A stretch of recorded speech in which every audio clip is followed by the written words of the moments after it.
Hello everyone, welcome back to another brand new top 10 horror video. I'm excited to be here.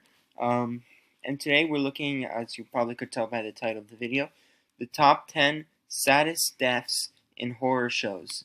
So we're looking at the most gut-wrenching, uh, depressing, just heartbreaking deaths in horror TV series.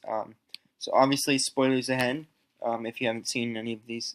If you haven't seen all seasons of The Walking Dead, All of Us Are Dead, and Stranger Things, then I suggest you skip this video because there will be a lot of spoilers. Well, maybe watch those shows first and then come back to this video. Because there will be spoilers ahead, unless if you don't care about being spoiled, then that's fine too. But just so you know, spoilers ahead. So number 10, we're looking at number 10 is Beth Greene in The Walking Dead, season 5. This one is heartbreaking because Beth was like one of the main characters, and we got to really know her, and like Daryl, like really, I think he even was gonna maybe like start a relationship with her, but she sadly got shot in the head and died. And it was very sad, especially at the end of the video when you see Maggie, Beth's sister, crying as her dead body is carried out. It's very depressing. But yeah, coming up at number 9, The Walking Dead, season 5. This one is also pretty gut-wrenching because if it wasn't for that jerk, I said joke. If it wasn't for that jerk, Nicholas, then Noah would probably still be alive, or at least survive longer, because Noah was, what's his name? Nicholas was selfish and didn't listen to Glenn's instructions, which resulted in Noah being killed. And he was a pretty cool guy too. Um, and he not only was his death very sad, but it was also pretty terrifying because he got torn apart by zombies and eaten alive. And Glenn had to witness it all and was like crying, which made it even sadder because Glenn witnessed his friend being killed. Coming up at number 8, we have Nam Sojo, Anjo's dad, because he sacrificed himself for his daughter and her friends, and ended up getting bitten by a zombie and died, or at least turned. I mean that's technically like dying. So that was pretty sad too, because he was a hero, and Anjo had to witness his dad die, um, which was pretty sad, very sad. Coming up at number 7, we have Yon Isak, All of Us Are Dead, season 1. This was also pretty sad. I don't know if I said this, but Nam Sojo, Anju's dad, was also on All of Us Are Dead, season 1. But you should probably know that because there's no season 2. I'm still waiting for the second season to come out. I'm excited for it though, to see what it brings us. I've seen only the first season because there's only one season, obviously. Anyway, Yon Isak was Anju's best friend, and she got bitten, I think, and turned into a zombie, and Anjo had to witness her best friend die, which is very sad also. Coming up at number 6, we have Joon-Yeong, the nerd, the guy with the glasses. His death was probably the second saddest, not the first saddest, but the second saddest of the series, in my opinion, because he got bitten in the wrist while trying to help his friends escape, and ended up dying for his friends, and he sacrificed himself, and he was one of my favorite characters, and yeah, it was very sad death. Rest in peace, Joon-Yeong. Coming up at number 5, we have Gyeong-Su. This one was very sad, and it happened. What was the name of that character? All of Us Are Dead characters. Just a second, because it was one of the characters who ended up. Just a sec, guys. I'm trying to see what the name of her was. I don't remember her name.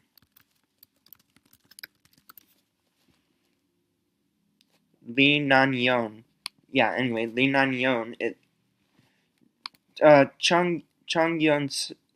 Han Gyeong-So, and All of Us Are Dead. And by the way, all these are in season 1 because there's no season 2. All of these characters, so don't need to bother saying what season already because there's only one season anyway, at least for now. Gyeong-Su was one of the main characters, and he ended up dying because of this horrible person named Lee Nan-yeon, who who who seemed to be, because she had gotten in an argument earlier with uh, Han Gyeong-Su, and Lee Nan-yeon, the girl with red hair, seemed to be like cleaning his wrists or like his wound, but she actually had put like blood from an infected or something like infected blood on a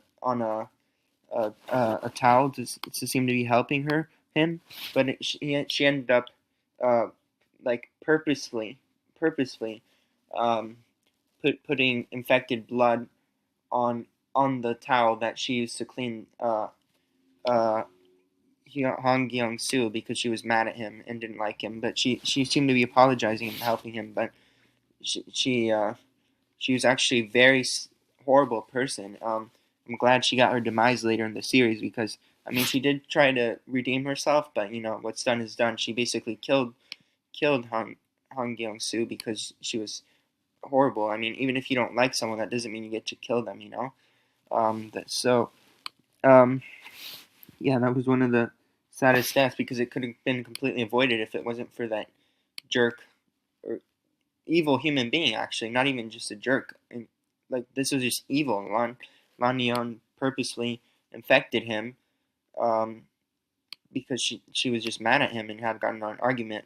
But she was just very selfish and seemed to be apologizing. But she just is horrible, and she basically killed Han Gyeong-Su, and he turned and he cried and he said he didn't want to turn, but he ended up turning all because of her. So I'm glad she got her demise. I mean, she did try to redeem herself, but you know what's done is done. Um, I mean, I always believe people can change, you know, but she tried to change in later in the series because she felt bad about it. But you know, if you kill someone, she basically killed him. That's basically kind of like murdering him. Um, I mean, can you come back from doing that, doing something like that? I mean, you can. I mean, you can change, but you know, I don't know. It's complicated, you know. I mean, I still think she's a bad person, but at least she tried to change. Like you know, Matthew and I Spit on Your Grave. He assaulted Jennifer, but then he felt really bad and guilty about it. But you know what? He went with the attack went through with the attack regardless. And he was kind of like pressured into it by his friends, and he was like portrayed as having a disability. So you know, you feel a little bit bad for him dying. And I Spit on Your Grave 2010 remake. But you know what he did was still horrible, and he definitely should face like prison time. Not, I don't believe in the death penalty, but I definitely believe he should have served prison time, but maybe less than the other guys who didn't feel bad at all and just were like begging for their lives. So yeah, Han Gyeong-Su was definitely the saddest death, and all of us are dead, and it was very heartbreaking, very sad. Rest in peace, Han Gyeong-Su. We'll always remember you. All right, coming up at number 4, we have Alexei in Stranger Things season 3. Yeah, this one was very sad because he was just enjoying himself at the carnival, but he got shot by the Terminator dude. I'm just gonna call him the Terminator Russian dude, who because uh, Grigori shot him in the chest, and Alexei had betrayed him and like had escaped, and he was like one of the main characters for a few episodes. But he ended up getting shot by Grigori at a carnival, and what's even sadder is that his death could have been avoided if Murray, I think his name was Murray. Wait, hold on.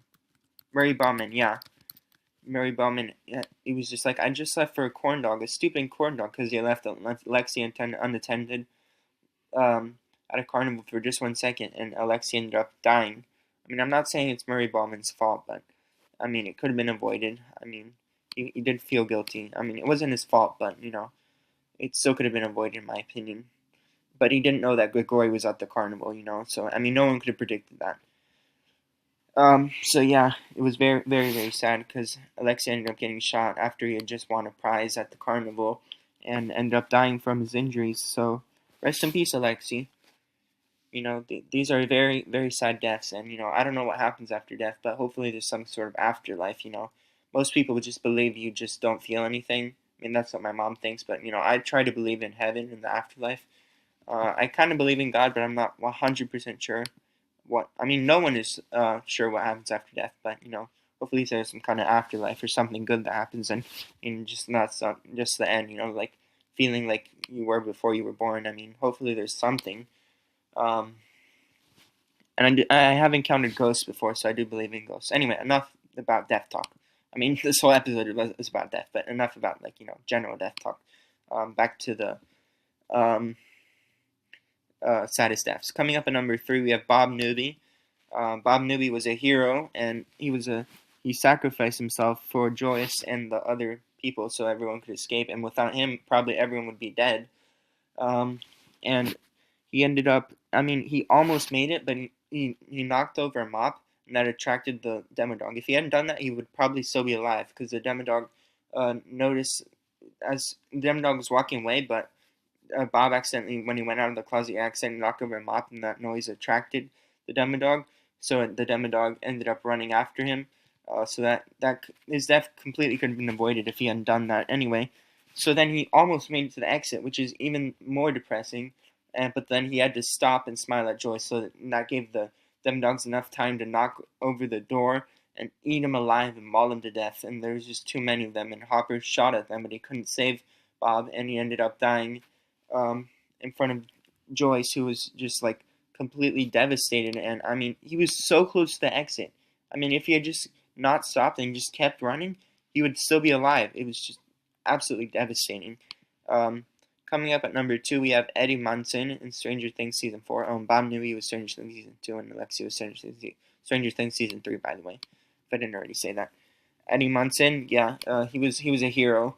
Um, he, his death also could have been avoided, but he wanted to buy his friends more time, so he like fought the demo bats, but ended up getting mortally injured. And then Dustin found him in the Upside Down, and Eddie said his last words, and Dustin was crying and screaming his name, and it was like Eddie, and like crying over one of his best friends dying in his arms, and it was just a very sad moment, and definitely the saddest death in Stranger Things. Bob Newby was definitely a close second though, but it was just absolutely devastating.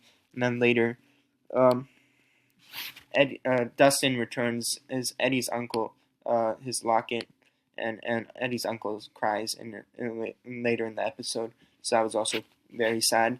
Um, Coming up, honorable mention. Before we get to number 1, let's give our honorable mention. Drum roll, please. Cheong-san's mother. All of Us Are Dead, Season 1. I guess I didn't need to say Season 1 because there's only one Season. Why do I keep saying that? I don't know. Anyway, Cheong-san's mother was looking for Cheong-san, but she ended up getting bitten by zombies and she died. So that was sad. But not nearly as sad as the other deaths. But yeah, honorable mention for her. It was sad though. And coming up at number 1, we have the saddest death probably in what is all of horror TV series. We have Glenn Rhee, The Walking Dead Season 7. Glenn Rhee was one of probably the best character and most liked character on the show. And he had been there from like Season 1, and he made it he survived all the way to Season 7, Episode 1. Only Negan, one of the main bad guys, he ended up in front of Maggie. He took a baseball bat wrapped in barbed wire and smashed Glenn's skull and caved Glenn's skull in with a bat wrapped in barbed wire. So people who haven't seen that or know that Glenn was going to die, this was a complete shocker because like Glenn had been there from Season 1 all the way to Season 7, Episode 1, and he died in front of Maggie, his wife. And he said, "Maggie, I'll find you," in his last words. And his eye was popped out of his skull. It was not only very brutal, but it was absolutely devastating because, like, it's shocking. I mean, I knew he was going to die because, I'd seen spoilers. But if I didn't know he was going to die, I probably would have broke down crying. That's what one of my teachers, Miss Gomez, who likes horror movies. I love horror movies, by the way, as you can probably tell by the name of this channel, Adrian's Top 10 Horror. But, yeah, my teacher at my school, my high school, Mrs. Gomez, said she broke down crying after watching Glenn's death and in The Walking Dead because she didn't know that he was going to die. But yeah, it was absolutely devastating, and the saddest death probably in all of horror TV series. All the horror shows in the world, probably this is the single most saddest deaths. And even knowing he was going to die, it still hurts a lot. I knew he was going to die because I'd seen spoilers on YouTube. Um, but yeah, even knowing he was going to die, it was heartbreaking, and it still hurts. It still hurts to this day, because he was the best character on that show. He was such a nice guy, and he didn't deserve that. He didn't deserve to go out in such a brutal way. All right, well, this has been Adrian's Top 10 Horror, and I'll see you guys next time. Bye.